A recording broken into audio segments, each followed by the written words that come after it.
Nesta aula vamos entender um dos conceitos mais importantes de toda a teologia da missão, a Missio Dei, uma expressão em latim que significa simplesmente a missão de Deus.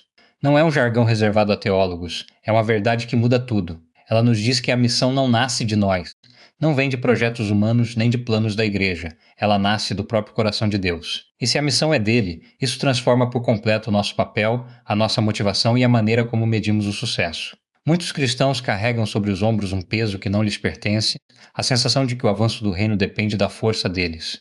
Mas a Bíblia mostra algo diferente. Deus é quem age, e nós somos convidados a participar daquilo que ele já está fazendo. Aula 1.2. Missio Dei é a missão do povo de Deus. Talvez você já tenha se sentido assim, como se a salvação das pessoas ao seu redor dependesse do seu esforço, da sua eloquência, da sua dedicação. É um peso que esmaga muitos cristãos sinceros e que deixa pastores e missionários esgotados. Mas e se esse peso nunca tivesse sido para você carregar? E se a missão, antes de ser a sua tarefa, fosse a obra de Deus? É exatamente isso que a expressão Missio Dei vai nos ensinar nesta aula. 4 objetivos vão guiar esta aula. O primeiro é compreender o que significa Missio Dei, a missão de Deus, e reconhecer que ele é ao mesmo tempo o autor, o agente ativo e o objetivo final de tudo. O segundo é entender que a igreja não inventou a missão. Ela é o instrumento que Deus escolheu para levá-la adiante no mundo. O terceiro é perceber como a missão flui da própria Trindade. O Pai envia o Filho, e o Filho envia a igreja, numa corrente de envio que atravessa toda a história da redenção. E o quarto é bem prático. Sermos libertados da ansiedade de precisar realizar grandes coisas para Deus, aprendendo a viver no ritmo da fidelidade e na dependência da graça. Comecemos pelo significado. Missio Dei quer dizer em latim, a missão de Deus. Mas não é só uma expressão bonita. É uma chave que abre uma porta importante. Ela nos faz compreender que a missão não nasce da criatividade humana, não brota de estratégias eclesiásticas e não depende do planejamento de nenhuma denominação. Ela nasce da iniciativa soberana do próprio Deus, que age na história para revelar a sua glória e conduzir a obra da redenção de ponta a ponta. Muitas vezes agimos como se a missão fosse um projeto humano que precisa da ajuda de Deus para funcionar. A Missio Dei inverte essa lógica. A missão é o projeto de Deus, e ele nos chama, por graça, a participar daquilo que já é seu. Há uma frase que vale anotar e repetir nos dias de cansaço. Deus não precisa de nós, ele nos convida. Pense na liberdade que isso traz. Você não é a peça indispensável sem a qual o plano de Deus desmorona. O Senhor do Universo, que sustenta todas as coisas, escolheu por puro amor chamar você para dentro da obra dele. Isso não é um peso sobre os seus ombros. É um privilégio que você não merece. Ao entendermos a Missio Dei, descobrimos uma verdade com 3 dimensões. Deus é o autor, o agente e o objetivo final da missão. Georg Vicedon, teólogo que ajudou a popularizar esse conceito, resume bem. Para ele, Missio Dei significa, antes de tudo, que a missão é obra de Deus. Ele é o Senhor, o doador da tarefa, o proprietário e o executante. Não somos nós que realizamos algo para ele. É ele quem opera no mundo e nos convida a participar. Quando compreendemos que Deus é o agente, deixamos de carregar o peso de fazer tudo acontecer. E qual é o lugar da igreja? Michael Gorin responde: a igreja é sinal, prévio instrumento do reino, uma comunidade que diz com a vida que Jesus é Senhor. Ela não controla a missão, tem o privilégio de cooperar com ela. Guardemos essa frase de Vicedon, porque ela corrige um erro comum no nosso modo de pensar. A tendência natural é pensar a missão de baixo para cima. Temos uma ideia, montamos um projeto, pedimos a bênção de Deus e saímos. A Missio Dei inverte essa direção. É Deus quem tem o plano, desde antes da criação do mundo. É Ele o dono e o executor da obra, e é Ele quem, em graça, nos convida a entrar no que já está fazendo. Quando assimilamos isso, tudo muda. A oração muda. Passamos a perguntar o que Deus está fazendo, em vez de só pedir que Ele abençoe o que nós queremos. O serviço muda. Agimos por obediência e não por reconhecimento. E a ansiedade diminui, porque o sucesso não depende da nossa competência, mas da fidelidade daquele que comanda tudo. A missão de Deus para o mundo inteiro tem um ponto de partida claro nas Escrituras. Em Gênesis capítulo 12, Deus chama Abraão e faz uma promessa que vai muito além dele. Em ti serão benditas todas as famílias da terra. Repare no alcance dessa frase. Deus escolhe um homem e depois um povo, mas não para isolá-lo do mundo. Ele o escolhe para que por meio dele a bênção se estenda a todas as nações. Desde o início, o coração de Deus está voltado para os povos, para o mundo inteiro.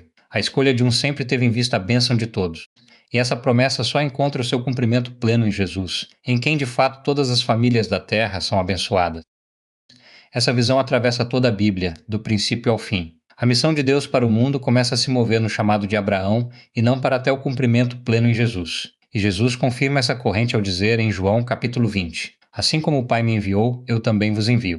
Aqui está o coração da Missio Dei em ação. O Pai envia o Filho ao mundo, o Filho cumpre a sua obra e envia a Igreja. A nossa missão, portanto, é uma extensão da missão de Cristo, não uma missão inventada por nós nem separada da dele. Estamos inseridos num movimento que começou na eternidade e seguirá até a consumação de todas as coisas. Não somos o ponto de partida, somos a continuação de algo que Deus iniciou muito antes de nós existirmos. Voltemos a atenção para esta frase de Jesus, porque ela conecta a missão de Deus à vida de cada crente. Assim como o Pai me enviou, eu também vos envio. Há aqui uma corrente de envio que não se interrompe. O Pai envia o Filho ao mundo para cumprir a redenção.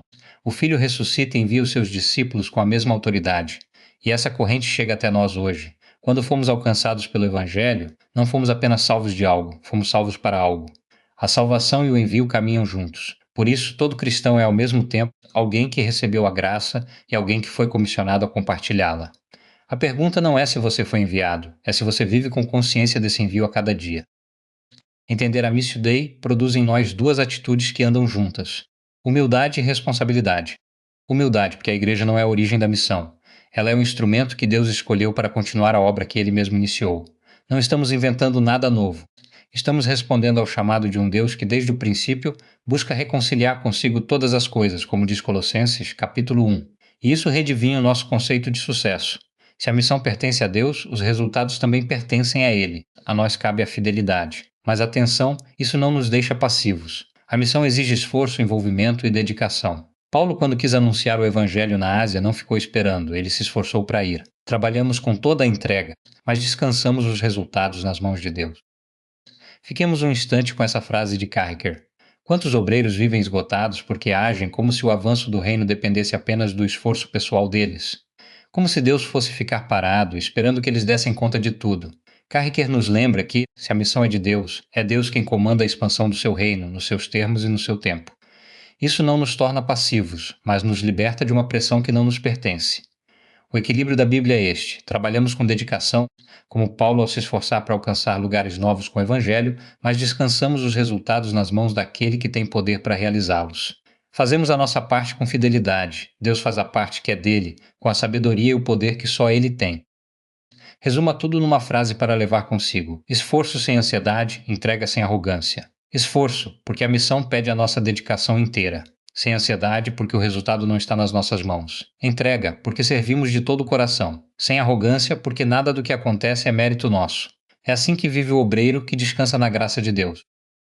Entender a Missio Dei também nos liberta de uma ansiedade sutil, a vontade de realizar grandes coisas para Deus. Essa vontade parece boa, mas às vezes esconde um orgulho disfarçado.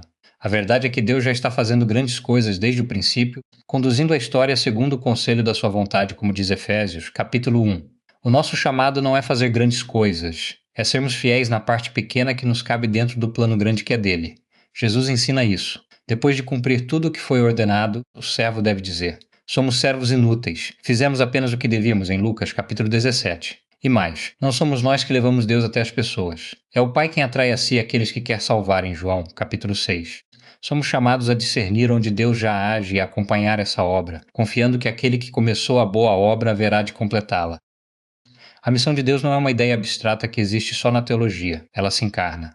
Assim como Jesus veio em carne e osso, vivendo entre as pessoas, tocando os doentes, sentando com os marginalizados, a missão continua a se materializar por meio de comunidades cristãs que vivem o Evangelho no dia a dia, plantando igrejas em bairros que ainda não têm nenhuma, servindo os pobres com dignidade, acolhendo refugiados que chegam sem nada, discipulando vizinhos na caminhada da fé, evangelizando entre povos que ainda nem ouviram o nome de Jesus.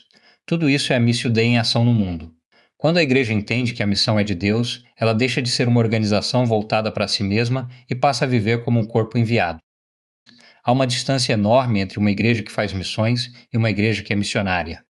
A primeira coloca a missão na agenda como mais uma atividade, ao lado do coral, dos grupos de estudo e dos eventos sociais. A segunda entende que a missão é a sua própria razão de existir, não um setor, mas uma identidade. E essa identidade integra tudo o que a igreja diz e faz. Não há uma parte da vida da comunidade que seja missionária e outra que não seja. O culto é missionário quando molda o povo para viver enviado. O discipulado é missionário quando forma pessoas que levam o evangelho a cada área da vida. A comunhão é missionária quando mostra ao mundo outra maneira de viver. Quando a missão deixa de ser projeto e passa a ser identidade, tudo ganha direção e propósito. Jim Fleming põe o dedo nessa diferença com uma frase que vale guardar. Ele diz: não fazemos missões simplesmente. Missão é quem somos. Somos um povo chamado por Deus por amor ao mundo, e a existência da igreja é inseparável da sua missão. Note o peso disso. A igreja não tem uma missão como quem tem uma tarefa. A igreja é missionária na sua própria natureza, porque pertence a um Deus que é missionário. Quando uma comunidade entende isso, ela para de perguntar se vai investir em missões e passa a perguntar como vai viver. Em tudo, a missão que já é a sua identidade. Essa virada muda a cara de uma igreja inteira. A missão deixa de ser um evento no calendário e passa a ser o ar que ela respira. Chegamos ao ponto central de tudo o que vimos, nesta frase de Christopher Wright. A missão não é nossa, a missão é de Deus. E Wright faz uma inversão que vale guardar. Não é que Deus tenha uma missão para a sua igreja no mundo, é que Deus tem uma igreja para a sua missão no mundo. Repare a diferença. Na primeira forma de pensar, a missão existe para servir aos planos da igreja. Na segunda, que é a correta, a igreja existe para servir a missão de Deus. A missão não gira em torno da igreja, a igreja gira em torno da missão. Isso é Missio Dei, uma convocação para enxergar o mundo com os olhos de Deus e reconhecer que fazemos parte de um plano eterno que não nasceu de nós, mas da graça. Vamos colocar a Missio Dei em prática, de um modo que cabe na sua rotina. Primeiro, reserve 5 minutos por dia para uma oração diferente. Em vez de só pedir que Deus abençoe os seus planos, pergunte a Ele onde o Senhor já está trabalhando ao seu redor e peça olhos para enxergar. Segundo, escolha uma única tarefa missionária pequena e realizável e seja fiel nela agora, sem a pressão de produzir grandes resultados. Pode ser uma conversa, uma visita, uma oração por alguém. Terceiro, identifique uma ansiedade que você carrega por achar que tudo depende de você e entregue a Deus de forma consciente em oração. Lembre-se, a missão é dele. O seu chamado é ser fiel, não ser o salvador do mundo. Recolhamos o que aprendemos.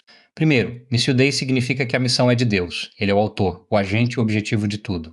Segundo, a igreja é instrumento dessa missão e não a sua origem. Ela apenas responde ao chamado de quem é o verdadeiro dono. Terceiro, existe uma corrente de envio que vem da própria Trindade. O Pai envia o Filho e o Filho envia a igreja, e você está dentro dela. Quarto, o verdadeiro critério de sucesso não é performance, mas fidelidade. Os resultados pertencem a Deus. E quinto, missão não é apenas algo que a igreja faz, é quem a igreja é.